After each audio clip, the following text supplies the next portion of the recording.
terlalu terlalu tenang nih Indonesia nih, mencurigakan ini ya saudara ya, terlalu tenang mencurigakan, karena air yang tenang itu dalamnya itu hanyut saudara. Ini Indonesia ini terlalu tenang, nggak mungkin Indonesia setenang ini, mustahil saudara ya. Pasti di bawah ini ada sesuatu yang nggak benar ini saudara ya. Aduh.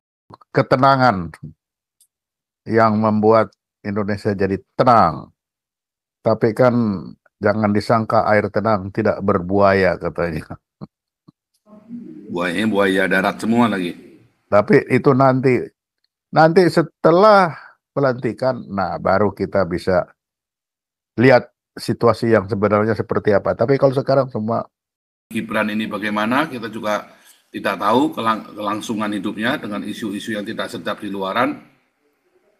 Bahkan termasuk ada yang berusaha menggoreng ya, pro kontra Prabowo melawan dengan keluarganya Jokowi ya. Tetapi apakah setenang itu? Indonesia belum pernah setenang itu. Dan tidak ada alasannya buat tenang sebetulnya kan. Alasannya paling cuma nunggu jabatan, artinya kan hanya sementara saja. Begitu Pak Ponto.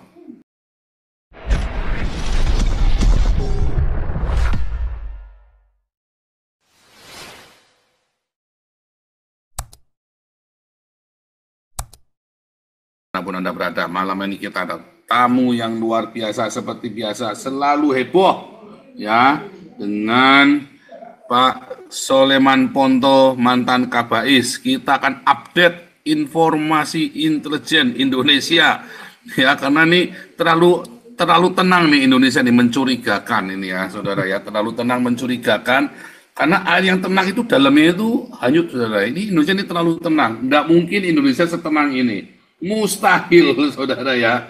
Pasti di bawah ini ada sesuatu yang nggak benar ini saudara ya. Aduh. Oke, kita nggak akan pakai lama. Temanya kita adalah ya insight-nya ya Pak Soleman Ponto, insight intelijen Israel, Habib dan Paus. Kenapa saudara? Karena masalah Israel ini belum kelar. Masalah Israel ini masih menimbulkan segudang pertanyaan. Iran tiba-tiba cep, nggak ada suaranya, berhenti. Houthi tiba-tiba lenyap tak berbekas. Lebanon lagi kejang-kejang, puyeng. Hamas pun entah di mana nasibnya, bagaimana nggak jelas.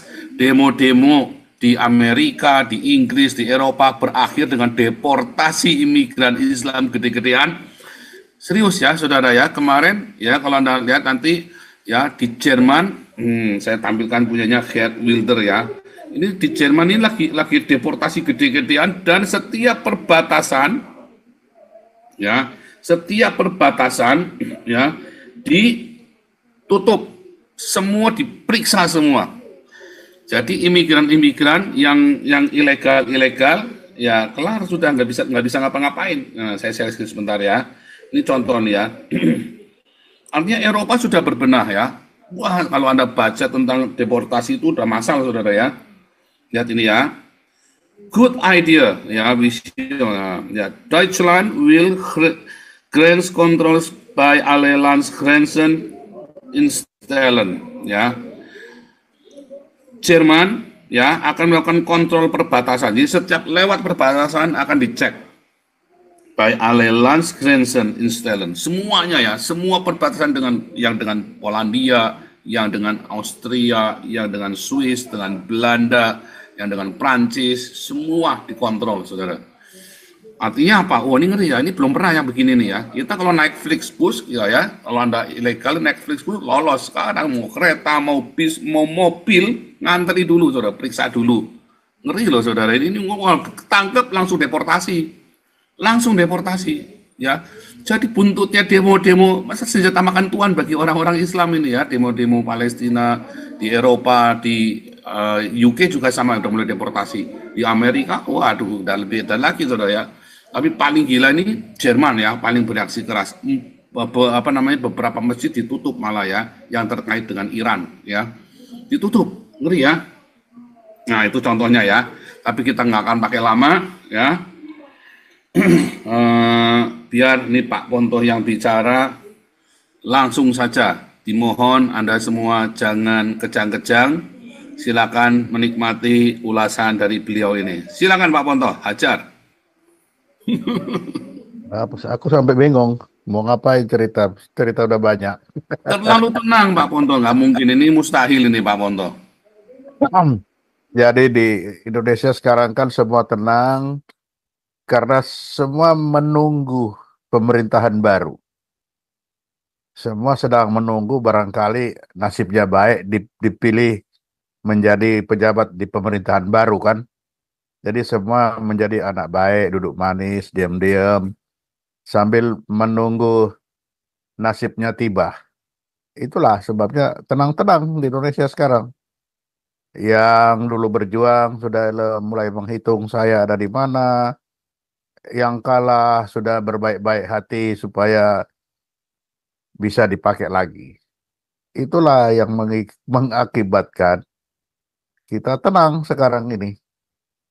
Kan ini sudah bulan September, Oktober sebentar lagi. Nah, itu salah satu ketenangan yang membuat Indonesia jadi tenang. Tapi kan jangan disangka air tenang tidak berbuaya katanya.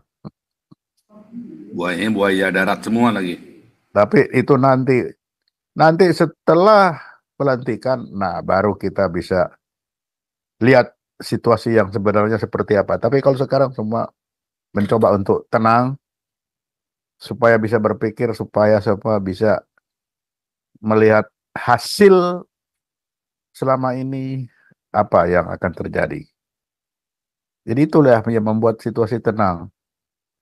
Eh, Karena ketenangan Paus datang juga ke Indonesia, mungkin selama ini kan Paus ini eh, berkecimpung di bidang apa? Beliau di lingkungan hidup. Mungkin ingin tahu di Indonesia bagaimana lingkungan hidup di kita, hutan-hutan yang bagus-bagus sudah mulai hilang. Um, Mungkin datang ini mau diingatkan hutan yang bagus dipeliharalah, jangan dihilangkan begitu aja.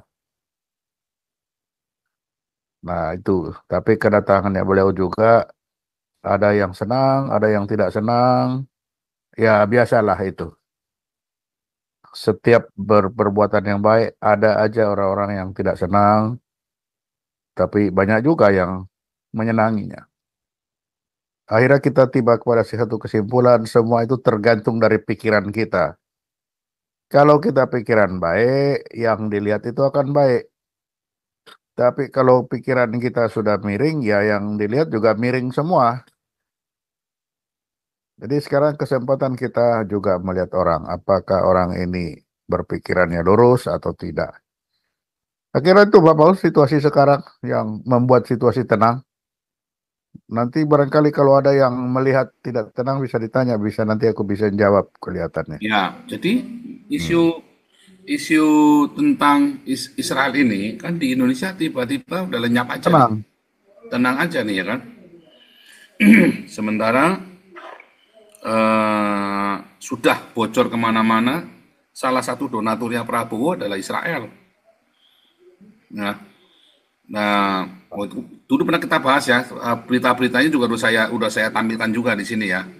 Tetapi disangkal oleh timnya Prabowo, oh enggak, ini kan hoax segala macam ya, oleh bahkan menteri siapa itu dulu menyangkal juga ya. Indonesia akan membuka konsulat, akan membuka hubungan diplomatik dengan Israel. Disangkal ya sama Menteri Retno juga ya.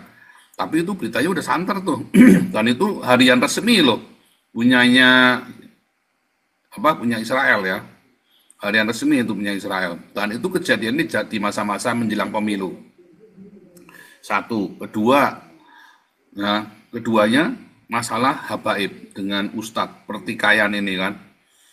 Ini kan sampai sekarang kan nggak bereaksi nih pemerintah nih, diem aja nih. Ini kan aneh, ya kan? Habaib dengan Ustadz nih. Pemerintah mau memihak siapa, mau bagaimana, diem semua. Nah ini kan sangat aneh nih di Indonesia nih. Bahkan kemarin sudah ada Ustadz yang digebukin ya sama sama apa namanya, sama pengikutnya Habib itu ya, digebukin ya kemarin udah ya. Dan ini sekarang sudah santer sekali si Habib Rizik ini PDKT nih sama Prabowo lagi nih, ya. sama Habibur Rahman itu kalau nggak salah kemarin ya, Cipika-Cipiki, sowan untuk PDKT ke Prabowo lagi, padahal sudah diharamkan kan Prabowo ini oleh si Habib Rizik ini kan, tapi balik lagi kan minta memang mau cari posisi, minta cari dukungan dan lain sebagainya. Dan yang ketiga ya, isu paus ini ya kan, sampai paus ini tadi ya, paus ini sampai masuk ke Istiqlal, khotbah di Istiqlal, dan akhirnya menimbulkan reaksi yang luar biasa. Bahkan sambutan terhadap paus ini kan luar biasa sekali. Kemarin sudah kita bahas selama 1 minggu bagaimana sambutan dari masyarakat Islam pun terhadap paus ini seakan-akan melihat Tuhan Yesus yang datang tuh ya, dan luar biasa sekali. Dan ini tidak mungkin tenang-tenang saja atau ada ketenangan yang tadi ya, karena mereka lagi nunggu dapat jabatan, oke bikin tenang dulu sampai dapat jabatan. Tetapi apakah nanti akan meledak ataukah isu Prabowo dengan Gibran ini bagaimana, kita juga tidak tahu kelangsungan hidupnya dengan isu-isu yang tidak sedap di luaran. Bahkan termasuk ada yang berusaha menggoreng ya, pro kontra Prabowo melawan dengan keluarganya Jokowi ya. Tetapi apakah setenang itu? Indonesia belum pernah setenang itu. Dan tidak ada alasannya buat tenang sebetulnya kan. Alasannya paling cuma nunggu jabatan, artinya kan hanya sementara saja. Begitu Pak Ponto. Bagaimana menurut Pak Ponto? Ya, dalam sejarah Indonesia kan begitu. Jadi sejarah itu kan berulang. Sejarah itu berulang, ketika masih baru begini semua baik, nanti setelah berjalan mulai ada ketidakpuasan kan. Kalau sekarang mau mengadu kepada siapa, percuma. Bila mau mengadu kepada yang baru belum menjabat, mengadu pada yang lama sudah sudah di ujung katanya, percuma juga. Dan di kita kan baru sekarang ini lama, setelah tahu siapa pengganti, kemudian dilantik, itu kan baru sekarang lama. Selama ini kan pendek, setelah diketahui pemenang langsung lantik, ketahui pemenang lantik. Tapi sekarang kan agak lama. Nah, karena agak lama disitulah timbul ke apa namanya, keraguan-raguan. Kalau dia mau ke yang baru, masalahnya belum tiba. Kalau mau yang lama, ini sudah di ujung. Nanti pendek. Jadi yang paling aman ya kita diam-diam saja. Kenapa baru sekarang? Iya, betul. Karena situasinya baru sekarang. Setelah terpilih sampai pelantikan itu masanya lama. Ya baru sekarang. Kalau yang dulu-dulu kan kenapa pendek? Karena ada 2 kali putaran. Nah, 2 kali putaran ini setelah menang sampai dilantik waktunya pendek. Tapi sekarang waktunya panjang. Nah, kalau yang panjang disitulah keraguan-raguannya. Ketika berharap yang baru masih lama. Nanti berharap kepada yang lama, bagi dia pendek waktunya. Ya udah paling diam aman, diam-diam aja lah. Itulah yang membuat situasi jadi tenang sekarang. Tidak seperti biasa? Iya, betul, tidak seperti biasa. Karena memang baru kali ini waktu ini. Yang panjangnya itu kan baru sekarang. Kalau dulu pendek. Waktu putaran kedua kan mau tidak mau udah ada kerjaan. Ya muter-muter sendiri. Dan itu mikir makan otak bagi kedua belah pihak loh itu. Bukan cuma salah satu, dua-dua. Ya sudah paling aman, ya udah tenang-tenang dulu lah sampai nunggu. Nah itu kira-kira begitu Pak Paul. Tapi kan belum mendasar nih, tenangnya tenang beneran, tenangnya ini tenang beneran, apa tenang-tenangan ini Pak Ponto? Ya nanti begitu lihat setelah ini sesuai harapan atau tidak. Kalau yang sesuai harapan banyak ya tenang. Kalau banyak tidak sesuai harapan ya mulai ada lagi lah, ada aja kan. Oh pasti nanti setelah ini banyak, pasti banyak. Apalagi orang kita Indonesia ini kan terkenal tukang balas dendam kan. Ya. Setelah itu, wah mulai ada retaliation itu. Dalam sejarah pun kalau kita lihat, mulai sejarah zaman Ken Arok itu, kan retaliation terus sampai sekarang. Nah, apakah ini akan terjadi? Ya kita lihat aja nanti. Apakah itu akan terjadi? Tapi kalau dari sejarah, ya seperti itu. Sejarah punya jalannya sendiri. Jadi kalau sekarang tenang, ya memang tenang. Memang harus tenang. Karena waktunya panjang memang. Sehingga mau udah mau harus tenang. Betul mau ngapain? Ya udah, tenang-tenang aja. Ya mudah-mudahan ini membuat orang ini tenang seterusnya. Itu Tapi harapan demo kita mahasiswa kan. kemarin yang sampai ruwet itu gimana tuh Pak Ponto? Nah, itu kemarin kan uji coba itu mungkin. Mahasiswa kan ruwet gara-gara apa ya? Masalah umur putusan MK itu aja kan itu. Untuk Kaisang ya. Ya, ya itulah. Memang kalau saya ya yang melihat memang perbedaan perbedaan apa namanya? Eh perbedaan mental. Kalau kita terbiasa selama ini pemimpin itu dilahirkan dari sebuah organisasi. Kalau dia sudah biasa berorganisasi, maka dia sudah biasa bahwa pergantian kepemimpinan itu ada aturannya yang diatur oleh organisasi itu kan. Ada yang ditunjuk, ada yang dipilih, macam-macam. Hmm. Tapi kalau kita lihat sejarah Pak Jokowi, beliau kan banyak di perusahaan keluarga. Nah, kalau perusahaan keluarga, dia yang raja di perusahaan keluarga. Lalu pergantiannya bagaimana? Ya diwariskan. Nah, itu kan terbiasa. Ya karena tahunya itu. Lalu salahnya itu di mana coba? Kalau beliau dulu, kalau beliau dulu ada organisasi apa, nah itu bisa pimpin satu organisasi bola voli aja lah. Pergantian kan bisa dipilih, kan begitu. Ini kan enggak. Tahunya perusahaan, ya perusahaan kalau perusahaan keluarga ya wariskan. Nah itu yang terjadi. Ini Ini harus memang ada yang mancing Pak Ponto nih, saudara. memang Supaya bisa mancing situasinya Pak Ponto ini. Ini Pak Ponto ini sedang menunggu pancingan nih supaya bisa diledakkan ini. Karena ini nggak mungkin setenang ini. Saya tetap tidak percaya ada ketenangan yang begitu. Terus wait and see-nya terus tenang-tenang aja. Indonesia belum ada sejarah tenang-tenang begini, saudara ya. Selalu meledak. Apalagi ini kan kemarin tidak demo kemarin mahasiswa iya berhari-hari sampai pagar-pagar rubuh. Itu kan nggak ada solusi kan. Sampai sekarang juga nggak ada solusinya. Terus masalah habis, ada ya. sudah kan tidak dijalankan itu yang baru. Hmm. Oh, itu Nggak, solusinya itu aja jadinya. iya solusinya itu karena memang itu yang diminta, Demo jangan segede begitu dijalankan. tuh harusnya solusinya maunya itu. Itulah Berarti situasi gagal kita dong. sekarang. Si provokatornya gagal dong, nggak bisa bikin chaos ya. Karena memang itu aja. Ya Dia sudah pikir dia pikir akan bertahan pemerintah ya.